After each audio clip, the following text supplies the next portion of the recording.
Hello everyone, welcome to our virtual classroom today. I'm going to be talking to you about the flowering plant, and I've got a few examples here.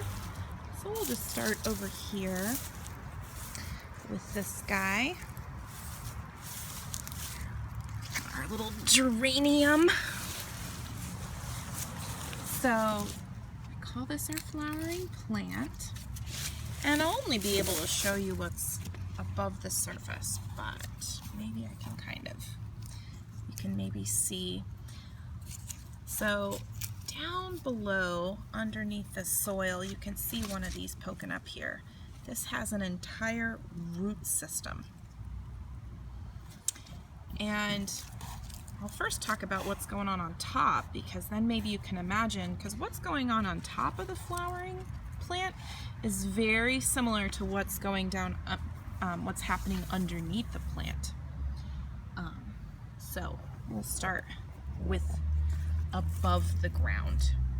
So you can maybe see here.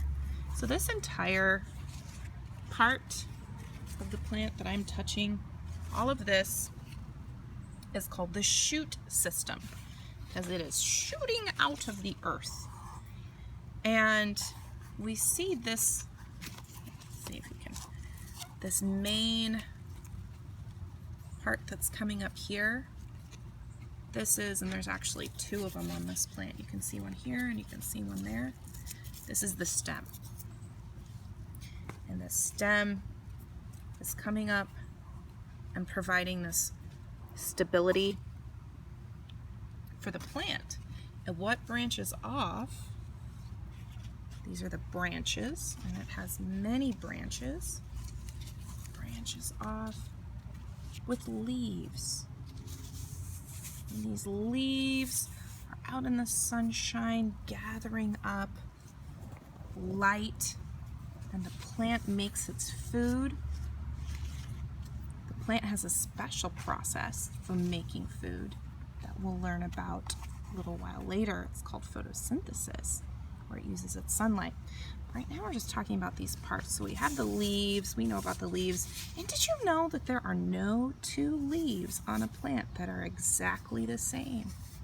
Same for on the tree. Now, let's see, here we go. Now off of this stem here, we can see little buds. And these buds are just the beginning. They're getting ready to open up. And we know what this is, right? This is the flowers. So we have the flowers. And I'll go over and we have some tomato plants over there, and you can maybe see that little yellow. There's a yellow flower there. And what happens is that bud, that flower, will actually produce the fruit. The tomato will actually start to grow there, and then once it's big enough and ripe enough, we'll pick it, and inside that fruit has seeds, and then that, if we were to plant the seeds, then it would begin the whole process over again. But unfortunately, it's a little early, I think. These are my landlord's tomatoes, so tomato plants. So he's either picked them or they haven't. These look a little small, so they may not have produced any yet. But so we can't see an example of our fruit, but geraniums don't provide food that we eat. But sometimes there's certain flowers that actually have the edible leaves. So we talked about how we have this stem. Well, if you can imagine, so down below there's a root system, and in it branches out just like our stem and our branches, but underneath the ground.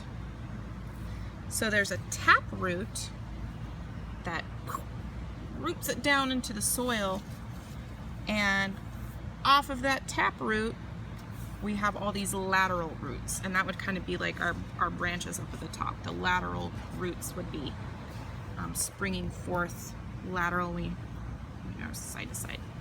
So that is our parts of the flowering plant, and I'll go ahead and show real quickly. Tomato up closer, little flower there, and we see the leaves, and little branches. We've got another flowering plant over here with some buds getting ready to open up to flower. Ooh, this one, look here, some kind of pretty pink flower in there. All right, well, I hope you enjoyed our virtual classroom garden today with our impressionistic lesson on the flowering plant.